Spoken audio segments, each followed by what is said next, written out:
এনেকুৱা মূৰ্খ জদা মূৰ্খ এইকেইটাৰ অকাত নাই যে আনক 1 টকা দিবলৈ, কিন্তু বেলেগৰ বস্তু দেখি তেখেতৰ হজম নহয়। বিষাক্ত ভাইৰাছ অসমত আছে যে খুব দুৰ্ভাগ্যজনক।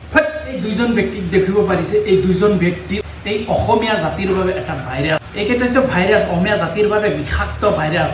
আজি বানপীড়িত ৰাইজৰ বাবে যিসকলে আগবাঢ়ি আহিছে সেইসকলক আগবাঢ়ি কাম কৰিবলৈ দিয়ক না। তাত আপোনালোকৰ আপত্তি কি? অসমৰ ভিতৰত এনেকুৱা এটা পৰিৱেশ সৃষ্টি কৰিব বিচাৰিছে যিটো হিন্দু মুছলিম ভাগ বতৰা হৈ থকাটো। আজি বানপানী অহাৰ পিছৰ পৰা বহু মুছলমান মানুহে, বিশেষকৈ বদৰুদ্দিন আজমল ডাঙৰীয়াই হিন্দু মানুহক কিমান সহায় কৰিছে। তো সহায় কৰিছে কেৱল যে বদৰুদ্দিন আজমল ডাঙৰীয়া তেনেকুৱা নহয়, বহু ব্যক্তি আছে। হিন্দু মুছলিম কোনো কথা নহয়, কোনো জাতি ধৰ্মৰ কথা নহয়, সকলোৱে একত্ৰিত হৈ কেৱল মাত্ৰ বানপীড়িত ৰাইজৰ কাষত থিয় দিছে। তাত সকলোৱে প্ৰশংসা কৰি আছে, হিন্দু মুছলিমৰ কোনো কথা নাই। কিন্তু এই দুটা ভাইৰাছে এনেকুৱা পৰিৱেশ সৃষ্টি কৰিব বিচাৰিছে, সময়ে সময়ে আহি তেখেতে ফেচবুকত সামাজিক মাধ্যমত বিতৰ্কিত পোষ্ট কৰি থাকে, বিতৰ্কিত মন্তব্য কৰি থাকে। এই দুটা শিয়াল কেৱল মাত্ৰ বিষাক্ত বিয়পাব বিচাৰিছে অসমখনত।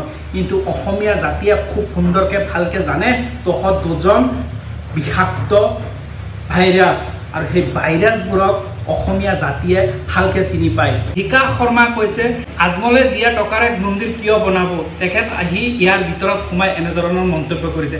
আজমলে দিয়া টকাৰে মন্দিৰ বনাব, মছজিদ বনাব, স্কুল বনাব, যি বনাব সেইটো হৈছে ৰাইজৰ সিদ্ধান্ত। এইজন ক'বলৈ কোন? কোনো এজন হিন্দু ব্যক্তিয়ে মছজিদত টকা দিছে, সেই টকাৰে মছজিদ বনাব। মুছলমান ব্যক্তি আহি ক'ব নেকি যে হিন্দুসকলৰ টকাৰে আমি মছজিদ নবনাওঁ? মুছলমানে টকা দিয়া টকাৰে কিবা নামঘৰ বনাইছে, হিন্দু লোকে ক'ব নেকি যে আমি এই টকাৰে নামঘৰ নবনাওঁ?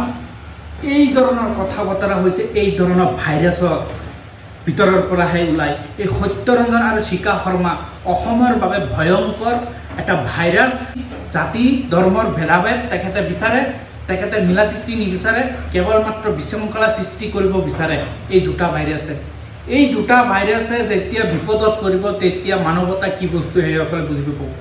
এই দুটা ব্যক্তিয়ে আপোনালোকে দেখিব পাৰিছে না বানপীড়িতৰ হৈ 1 টকা সাহায্য কৰাৰ ক্ষেত্ৰত, কিন্তু যিসকলে সাহায্য কৰি আছে তেখেতক বাধা আৰোপ কৰি আছে, তেখেতক লৈ তেখেতে সমালোচনা কৰি আছে।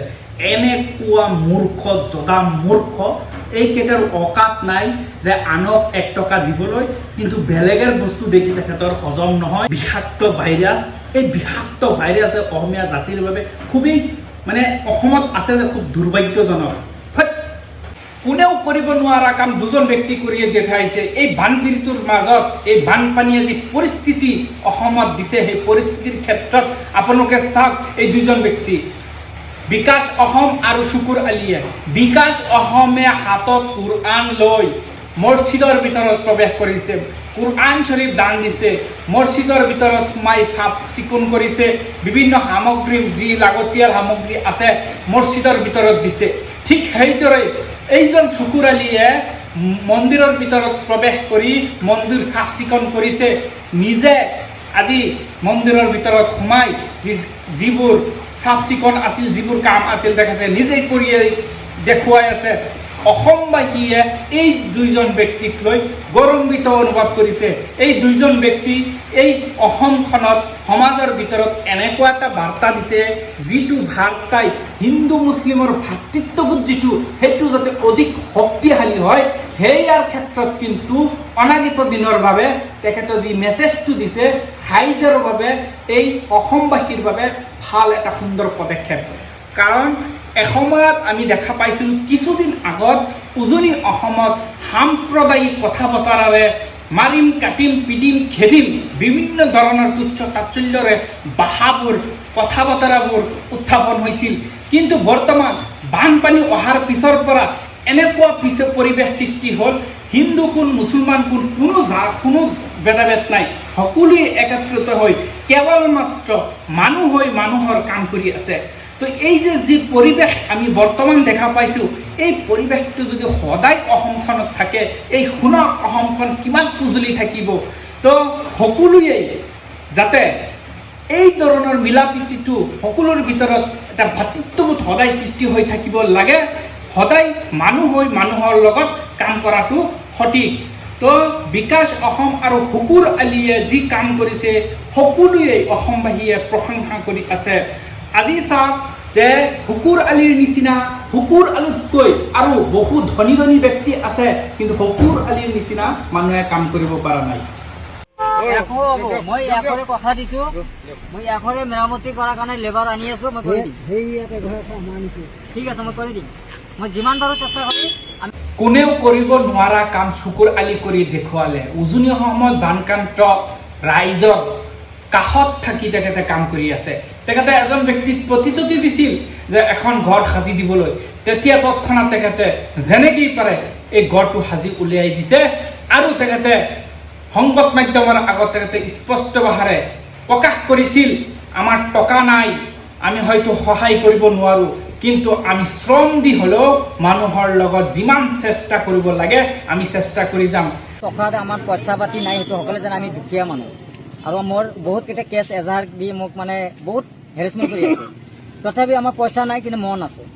গতিকে আমি টকা দেৰে নাপালোঁ, আমি আৰ্থিকভাৱে নোৱাৰিলেও শাৰীৰিকভাৱে কৰিম। আমি যিটো কৈছিলোঁ যে মানুহক ঘৰ বনাই দিম, ঘৰ কেনেকৈ কৈছিলোঁ, মই অনলি শ্ৰম দিম বুলি কৈছোঁ। কথামতেই কাম তেখেতে এনেকৈভাৱে কাম কৰি আছে। উজনি অসমত কেৱল শুকুৰ আলীক নহয়, শুকুৰ আলীৰ নিচিনা বহুজনেও কাম কৰিছে, কিন্তু শুকুৰ আলীক লৈ বহুতে এসময়ত হাঁহি ঠাট্টা কৰিছিল। তেখেতে বিভিন্ন ব্যৱসায়ৰ পৰা আৰম্ভ কৰি বিভিন্ন ভাষা ইংৰাজী কোৱা, বহু ধৰণৰ এই ধৰণৰ কথা বতৰা লৈ তেখেতক লৈ হাঁহি মস্কৰা কৰিছিল। কিন্তু সেইজন শুকুৰ আলী বানপীড়িত ৰাইজৰ কাষত থিয় হৈ আজি সহায় কৰি আছে। বানপানীয়ে বোকা মাটি যিবোৰ পেলাই থৈ গ'ল সেইবোৰ চাফা কৰাত ব্যস্ত শুকুৰ আলী। শুকুৰ আলীক শিৱসাগৰবাসীয়েই নহয়, গোটেই অসমবাসীয়ে তেখেতক প্ৰশংসাৰে উপচাই দিছে। শুকুৰ আলী হয়তো দুখীয়া হ'ব পাৰে, কিন্তু তেখেতৰ মন দুখীয়া নহয়। শুকুৰ আলীয়ে কি কৰিছে, এই সমাজত এনেকুৱা এটা বাৰ্তা দিছে, যিটো বাৰ্তাই সমাজখনত যাতে এই মিলা প্ৰীতিটো থাকে, হিন্দু মুছলিমৰ কোনো ভেদাভেদ নাই, সকলোৱে একত্ৰিত হৈ কাম কৰিব লাগে। অসমবাসীয়ে শুকুৰ আলীক আকৌ প্ৰশংসাৰে উপচাই পেলাইছে। আপুনি যে আমাক ইমান সহায় সহযোগ কৰিছে, বহুত আনন্দিত হৈছো। বহুত ধন্যবাদ। আৰু এইটো আশীৰ্বাদ ৰাখিব যাতে আমি সদায় আপোনালোকৰ কাষত থিয় হ'ব পাৰোঁ। সকলো মানুহৰ শৰীৰৰ তেজ একে, কাটিলে আপোনালোকে চাব যে ৰঙা তেজি ওলাইছে। হিন্দু মুছলিমৰ কথা নহয়, তাত কোনো নাম্বাৰ নাথাকে, সি হিন্দু সি মুছলমান, তেনেকুৱা নহয়। আজি বানপীড়িত ৰাইজৰ কাষত আজি মুছলমান সমাজে আজি আহি উপস্থিত হৈছে। তাৰ পিছত হিন্দু মহিলাসকলে কি প্ৰশংসাৰে কি কথা কৈছে, এই ভিডিঅ'টো আপোনালোকে চাওক। আপুনি যে আমাক ইমান সহায় সহযোগ কৰিছে, বহুত আনন্দিত হৈছো। বহুত ধন্যবাদ। আৰু এইটো আশীৰ্বাদ